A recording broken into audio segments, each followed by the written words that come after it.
ঘরোয়া পদ্ধতিতে কিভাবে আপনারা দমন করবেন।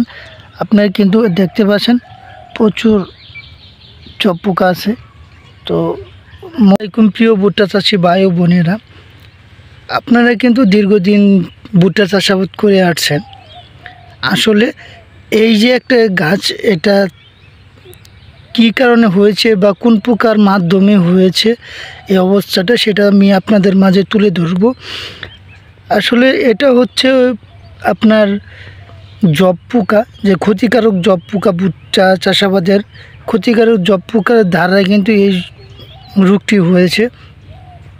পূর্ণবয়স্ক জব পোকা ও বাচ্চারা ভুট্টা গাছের কচি পাতা ও ডগা, টাসেল ও কচি মোচার সবুজ অংশ থেকে রস চুষে খেয়ে ক্ষতি করে। আসলে একবারে প্র্যাকটিক্যালি প্রমাণ সহকারে আমি কিন্তু এইটা আপনাদের দেখাবো। রস খাওয়ার সময় এরা এক ধরনের মিষ্টি রস ছাড়ে। ভুট্টা গাছের যেখানে এই রস পড়ে সেখানে কিন্তু কালো রঙের ছাতার মতো গুটি মোল্ড ছত্রাক জন্মায়।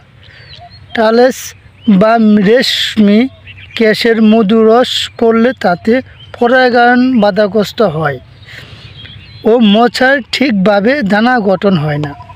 এগুলো পূর্ণাঙ্গ এবং বাচ্চা পোকা একটি ভুট্টা গাছের পাতা, টালেস এবং মোচার অবস্থান করে, সেখান থেকে রস চুষে খেয়ে গাছের ক্ষতি করে।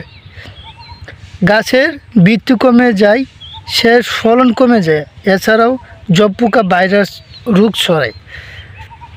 তো দেখতে পাচ্ছেন এইখানে যে জব পোকারা খেয়ে যে রস চুষে খায়, সেটা বের করলে এই অবস্থাটা হয়, দেখতে পাচ্ছেন। তো এখন দেখাবো তারা যে ভিতরে যে মোচার অংশটা থাকে সেটা দেখাবো,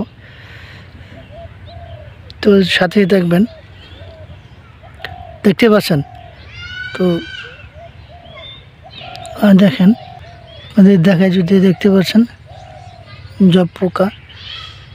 তো আরও আছে, দেখাচ্ছি যে ভিতরে মোচার যে অংশটা থাকে, সেটা যেখানে মোচা হবে সেটা অংশটা কিন্তু থাকে, সেটাতে কিন্তু আক্রমণ করছে, দেখতে পাচ্ছেন। এই কারণে কিন্তু আপনার যে ভুট্টা ফলনটা সেটা কিন্তু কমে যাবে, যেহেতু এই সবুজ মোচার যে অংশটা সেটা চুষে খাবে এবং ক্ষতি করবে। সেই কারণে কিন্তু আপনার যে মোচার হওয়ার যে একটা সেটা হবে না, সেখান থেকে কিন্তু আপনার ফলন কমে যাবে। তো এটা ঘরোয়া পদ্ধতিতে কিভাবে আপনারা দমন করবেন। আপনারা কিন্তু দেখতে পাচ্ছেন প্রচুর জব পোকা আছে। তো মোচা, যেখানে মোচা তৈরি হবে সেখানটায় কিন্তু কচি পাতা অংশটাতে কিন্তু তারা বসে আছে, দেখতে পাচ্ছেন। তো এটা কিভাবে আপনারা, এই জব পোকাটা কিভাবে আপনারা ঘরোয়া পদ্ধতিতে আপনারা দমন করবেন। আসলে এটা কিন্তু আপনারা ঘরোয়া পদ্ধতিতে দমন করতে পারবেন। যেমন 1 লিটার পানিতে কিন্তু 5 মিলি ডিটারজেন্ট পাউডার মিশিয়ে কিন্তু আপনারা জমিনে প্রয়োগ করতে পারেন, এবং কি 2 কাপ